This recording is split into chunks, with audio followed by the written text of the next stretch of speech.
Welcome back. There are certain videos that this channel is guaranteed to do basically every year, and we're back. So today, Greg Wyshynski's got an article up on how the NHL needs to expand the playoffs and expand and include a play-in round. Now, I honestly think that this being the first year ever that we've seen the NHL have 50% in the playoffs and 50% out, I think that's the best system. And I'll tell you why, because then to me, the NHL's regular season really has consequences. And I've seen people saying, well, good teams are going to miss the playoffs. And, this is a situation, too, where the 3-point system really shows up. So I'll use Vancouver as an example. They're 10 games above 500, but they've lost 10 games in extra time. So in terms of actual wins, they've won half of their games. The Vegas Golden Knights have won a little bit above half their games. But again, just because there's a good team that misses the playoffs is not a bad thing. And I think it's a good thing. I think the fact that there's good teams that miss the playoffs makes it more entertaining. You're not going to come up with a setup that makes everybody happy. I don't think that's possible. I've discussed the 1 versus 8 and all of that recently, too. I want to go through the historical side of it as well. But I think what we're seeing in the East is what's throwing people off, right? So in the East right now, you've got a 17-point split between the Washington Capitals and the New York Islanders. Now, look back at 2020. We had a setup where we had a play-in round, and you had the Montreal Canadiens knock off Pittsburgh, which was shocking. It probably shouldn't have happened. And I say probably shouldn't have happened because Pittsburgh finished a pretty sizable distance ahead of Montreal. Now, in the end, Montreal knocks them off. I understood why the NHL expanded the playoffs there, because we didn't finish the season. Because we didn't finish the season, they wanted to make sure that they got as many teams as possible in there that could have ended up in the playoffs. And then you have your play-in round, and then you go through the rest of your playoffs. I would also point out, too, we're already seeing a season that we're going to have the draft in the first week of July. They're talking about starting the season next year in the middle of October rather than the start of October as well. Which just, again, to me, that kind of goes against what I think works for hockey. I think starting the season a little bit earlier would make more sense. But, I guess they like the hockey in late June. I'm not sure I understand. And before, it would start a week before the NBA playoffs, which gave them a little bit of a lead time. Now they're starting after the NBA playoffs, which I think hurts the market. I think it hurts things in the States. Because I think that you want to be the first one, right? So the 2020 setup was fine. It was necessary, like I said, because we didn't finish the regular season. 2021, of course, we had the divisional playoffs, which I thought were fun, and we had some surprises there that the Montreal Canadiens come out of the North, and then they go to the Stanley Cup Final. Now, the NHL has always tried to make it so that more than half the teams make the playoffs, which is different than most of North American sports. So Major League Baseball recently expanded their playoffs from 10 to 12 with the new CBA and everything. That's out of 30 teams. And there are definitely complaints about watering it down and too many teams making it. And I'm going to go ahead and say I kind of agree with that. I liked with baseball, I liked the exclusivity. I still remember when there were 4 teams. You had to win your division. If you didn't win the pennant, you didn't get in the playoffs. And certainly there were teams that won their division that were not as good as other teams that did. There were teams that finished second in their division that had a better record than other teams that won their division. But then you'd have the playoffs. You'd have your AL conference final, you'd have your NL conference final, and then you'd have your World Series. And it was over pretty quickly. And again, the exclusivity made it just feel like you had to have a special team to make the playoffs. Now, some of that is gone. Now, the revenues are up for the owners, of course. The more you expand the playoffs, the more money they make. The NFL currently has 14 out of 32 in the playoffs. I take issue with some of how... and again, I don't know how you fix it with the NFL, but there are division winners that aren't very good, that are in kind of a bad division. This is why the NHL, I don't think, will ever go back to 6 divisions, because when we had 6 divisions in the NHL, there were times where a division winner, who might be a top 3 seed when we had the conference seeding, might not be very good, might not be as good as the 4 or 5 or 6 seeds, but they got the number 3 seed. They got home ice, which only matters for basically games 1 and 7. Outside of that, really, it's a coin toss. And so, yeah, the NFL Expanding the playoffs has kind of watered things down a bit, at least in my eyes, as an old guy that watched the NFL back in the day. The NBA, of course, has their play-in now for teams 7 through 10 in each conference. So basically, you have 20 out of 30 teams in the playoffs. And again, this is in part to recoup losses during the pandemic era, where leagues have lost a lot of money. So if you can squeeze a little bit of money out of an extra playoff round, hey, go for it. So I'm not going to rule out that the NHL eventually does it, but I'm not in favor. And I'm not in favor because we finally have a playoffs where only half the teams make it. And now that they may want to, look at, there's good teams missing the playoffs. Yeah. But again, Vancouver, well, they have 87 points in 77 games. They are a 500 team. If you take those overtime and shootout loss points off, you just look at straight wins, they're a 500 team. Vegas is above 500, not by a lot. Again, if you take overtime losses, just make them losses. And so having good teams miss the playoffs is good. I think that's to the benefit of the league. And you're not going to have a setup that is going to create, I think... the argument that, more teams being in the playoff hunt means that you're going to sell more tickets, there's going to be more excitement. Maybe. But again, I'm old enough to remember in the 80s when it wasn't necessarily excitement we were getting. So the NHL's history has been to allow more than half the teams into the playoffs. 1943, you start the original 6 era. I thought about going through all the other formats, but really the original 6 era is where things change. So you had more than 6 teams before the original 6 era. You had as many as 10 at one point. I think 12 even at one point. But eventually it whittles down to 6. So those are the 6 core teams. And of course, original 6 is the terminology we use a lot, was from 1943 to 1967. During that era, 4 out of 6 teams made the playoffs. So only 2 teams missed. Very often it was Boston and the Rangers. And so, yeah, you had a system where Montreal and Toronto usually had the best teams. Detroit had a good run during that as well. Chicago had some pretty good teams in and around there too. But, it was an era of a lot of Montreal and a lot of Toronto. And then in 1967, they expanded to 12 teams. If this happened now, the internet would have a complete and total meltdown. So you have six teams in one division, your original 6. And then they just take the other 6 teams they've just expanded into, the other 6 markets they've expanded into, and make that a separate division. And at playoff time, the original 6 have 4 teams that whittle down to 1 to get to the Stanley Cup final. And the expansion division has 6 teams that they have 4 make the playoffs, and they whittle it down to 1 to make the Stanley Cup final, where that finalist would get destroyed by whoever came out of the original 6 division. And so there honestly had to have been a lot of complaints about that setup, where you have a brand new division, and you're guaranteed a Stanley Cup finalist. I know people complain about Vegas a lot, but if that happened, it's 6 Vegases, basically. Because 4 of them are going to make the playoffs, and 1 of them is guaranteed to make it to the Stanley Cup final. So probably would not be a popular option if that happened right now. 1975, the league has grown to 18 teams, so they came up with the idea of a bye. And I've heard this as well. A bye is fine, but again, I think that your top seeds are still more likely to win than your lower seeds in the playoffs anyways.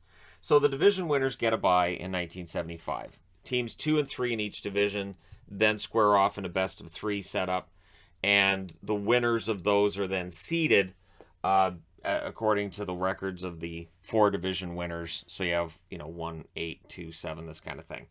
And so 12 out of 18 teams technically make the postseason.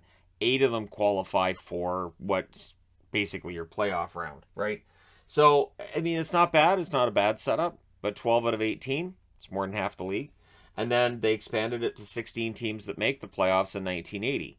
Now, with the WHA teams coming in, they decided to go with a balanced schedule. Every team played every other team 4 times.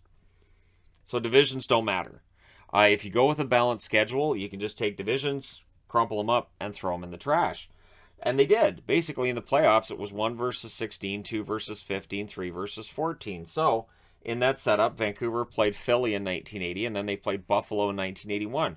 Probably not optimal when it comes to your travel, right? And this is in the early 80s, before all your charter jets and every team had their own everything, right? So a little bit tougher conditions for these guys, and so that format doesn't last. 1982, they changed it to the divisional format, where it's 1 versus 4, 2 versus 3 in each of the 4 divisions. So 16 out of 21 teams make the playoffs, which is, again, that's a lot. And what happened in the 80s was you would see bad teams make the playoffs, but interestingly enough, you still had good teams miss the playoffs. Usually in the Patrick, sometimes in the Adams, you would have a team miss the playoffs that might have won the division in one of the other divisions. And so the complaints absolutely would have been there. And again, if the internet era had been around in the 80s, there would have been a lot of complaining about that.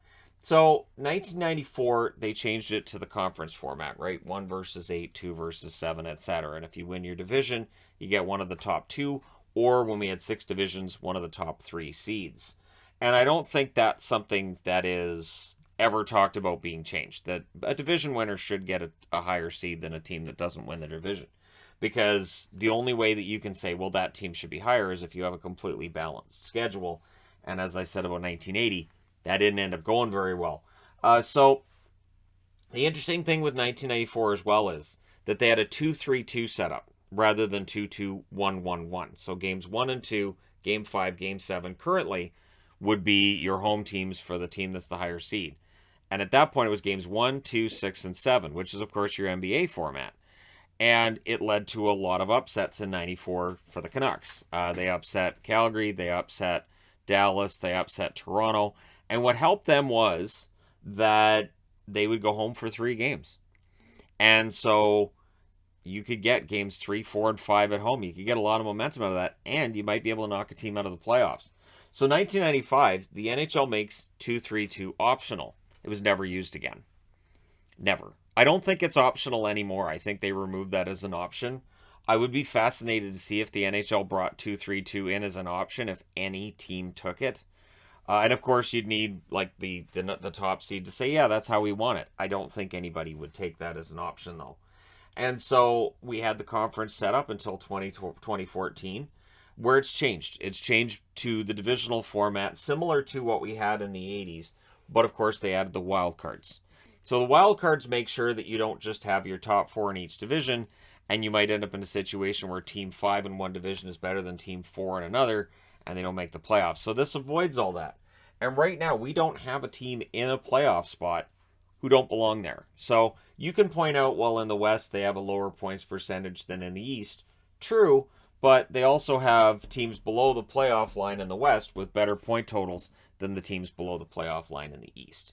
So to me, it kind of balances out. I understand people saying what a monster the East is. We're going to end up in a situation where all 8 teams have 100 points. So that tells me that the point system is working okie dokie for the NHL, because this is what the 3-point system is meant to do, is goose up your point totals.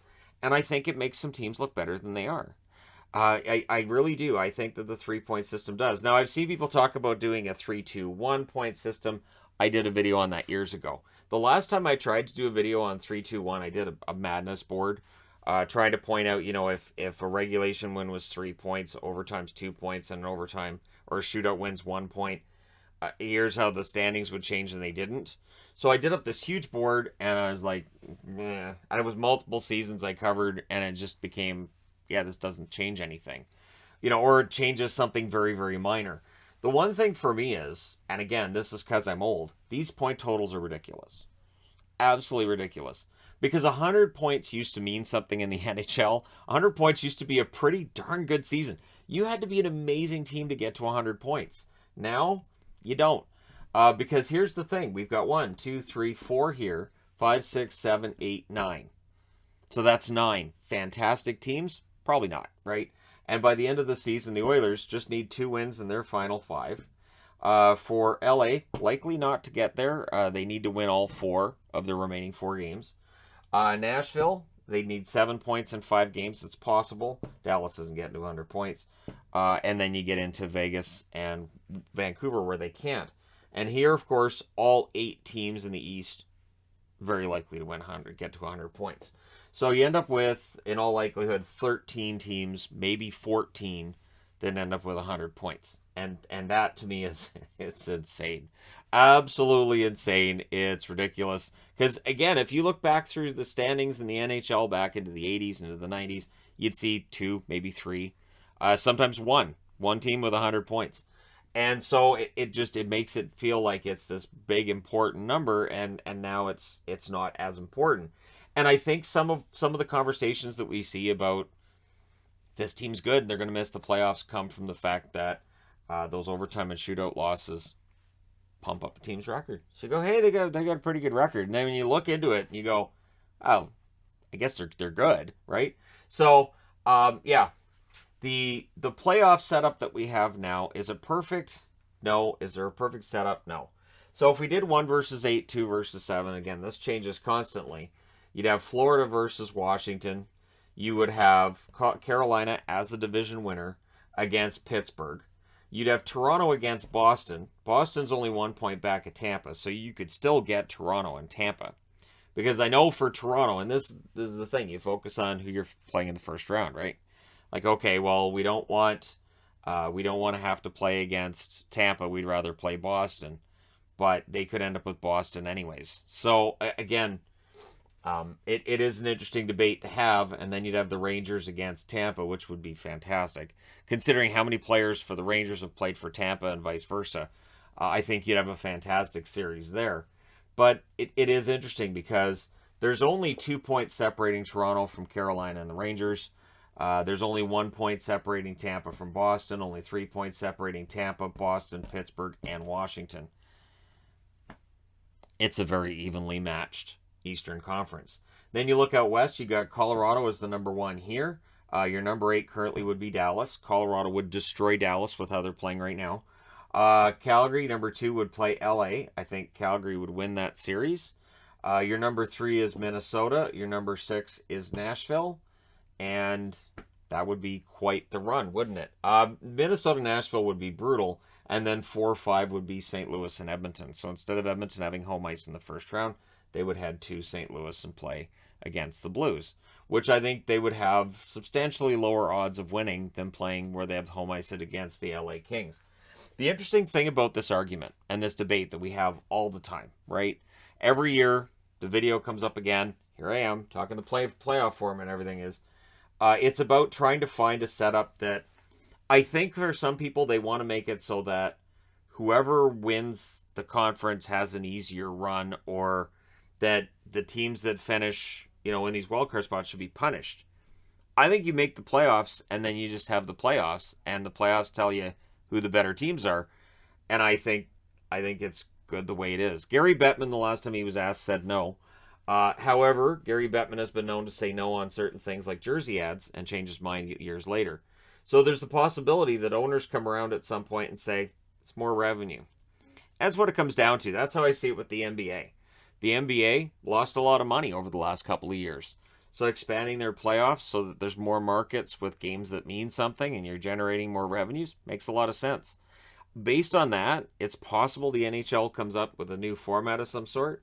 But what's interesting is, well, we could have the argument that Nashville versus Vancouver and Dallas versus Vegas in a best of 3 to decide who actually makes the playoffs could be a lot of fun to watch. If you had Boston against Columbus and Washington against the Islanders, and then Columbus and the Islanders knock out Boston and Washington, you're going to have fans who are rightfully upset because you've taken the regular season and made it mean very little. Honestly, I understand that like the East was settled early. Then it was settled early. There was really no chance for anybody to catch these teams. We all had the idea that maybe if the Islanders got hot, they would catch them, but they didn't get hot enough, and nobody in the East slowed down enough for them to catch up, which I don't think necessarily means that you have to expand anything. There isn't going to be a setup that we all agree on. Is the point to all this? Really, it is going to come down to what works for the NHL, what works for the networks, what works for the advertisers. They like the divisional setup. They like things the way that they are. And again, for me, when a team that I cheer for is against a juggernaut, like, okay, let's say Dallas. Dallas gets in and plays against Colorado. And let's just say that you swap totals and they have like a Washington-type total of 97 points or a number 8 seed. Of course, Washington would be a number 5 seed out here. So again, you'd still be having that argument about, well, yeah, this is fine and everything, but why isn't Washington? Why is Washington a number 8 seed and getting Florida when in the West they'd get St. Louis? That doesn't seem fair. So you're still going to have that argument, but this would be fun. This would be maddening. And again, I would look at, as a Dallas fan, playing against Colorado as a good opportunity. And we still see upsets. So if somebody's looking for a setup that's going to make sure that there aren't upsets, there isn't one. Hockey doesn't have that. Hockey has been known for its upsets over the years. Huge upsets, just massive upsets. And I'm old enough to remember the miracle on Manchester. The Kings knocking off the Oilers that year was huge. And then it was payback because the Oilers had knocked off Montreal the year before in what was considered to be a huge upset. So these happened, and that was the Montreal Edmonton one. That's when it was 1 versus 16, 2 versus 15, and all that. You still had big upsets during those playoffs. So I'm not sure. I'm not sure that the NHL does end up expanding it anytime soon. And again, I would use the East as sort of the cautionary tale, because again, I don't think I'd want to see a team that's 17 points behind the playoff line suddenly in the playoffs or with a chance at the playoffs. That doesn't work for me at all. I understand the idea of, it'd be great if Vegas and Vancouver could have a path in. Sure, yeah, that'd be great. But if they don't finish above the playoff line, you're into better luck next year territory. And a league finally having 16 out of 32 teams make the playoffs, where finally a good team can miss the playoffs. Because it's been frustrating to me as a fan, not having any sort of setup where yeah, good teams sometimes miss. And so it feels like, to make the playoffs, you have to have a pretty darn good team. And it feels like we're there. I'm not certain that Dallas ends up finishing above the line, to be completely honest. I think that Dallas, the way they've played this week, and again, maybe next week it changes. Of course, next week's the last week. It better change. But for them, they really need to get it together. And if they don't, and if Vegas makes it, I think that's fine too. And as a Dallas fan, I wouldn't be all that excited about the idea of them then getting an opportunity at redemption in a play-in round. But again, let me know your thoughts in the comment section below, because it is a topic of discussion every year. Last year we got a year off from it because we had a whole different format where it was just divisions. And of course 2020, we kind of had that discussion, and then in the end, the format was completely different. But let me know your thoughts. Hit like and subscribe if you're browsing your way through, you just happened upon this video. I'm not all that in favor of making the season even longer. A best 2 out of 3 doesn't make it that much longer, but that's still like 4 or 5 more days that you're pushing the potential Stanley Cup winner back. And so, yeah, you'd also have to sell hockey players on the idea of playing all those extra games. And since it's not regular season games, they've already made their paychecks for the year. So again, you'd have to go through the NHLPA. I'm not saying that they would stop it necessarily, but it would be interesting to see how that vote would go and everything else. But let me know your thoughts. Hit like and subscribe if you're browsing your way through, you just happened upon this video. Thank you guys so much for watching, for all your support. I will talk to you again soon.